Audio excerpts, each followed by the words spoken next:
யதிஷ்டர் கூறினார். பரந்தபா, தாங்கள் பிராமணன், சத்தியன், வைசியன், சூத்திரன் ஆகியோரின் தர்மமயமான நடத்தை, செல்வம், பிழைப்பிற்கான உபாயங்கள் மற்றும் தர்மம் ஆகியவற்றின் பலனை கூறினீர்கள்.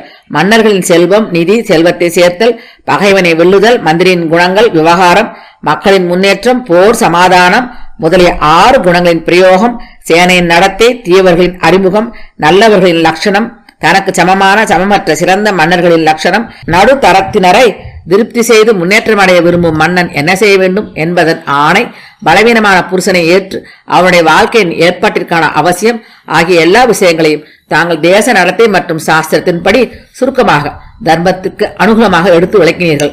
அறிவாளிகளில் சிறந்தவரை, தாங்கள் வெற்றியை விரும்பும் மன்னனின் நடத்தையையும் வர்ணித்தீர்கள்.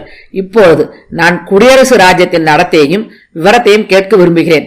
குடியரசு ராஜ்யத்தின் மக்கள் எவ்வாறு தங்கள் மேன்மை அடைய செய்கிறார்கள்? எவ்விதம் தங்களுக்கு கருத்து வேற்றுமை அல்லது கலகம்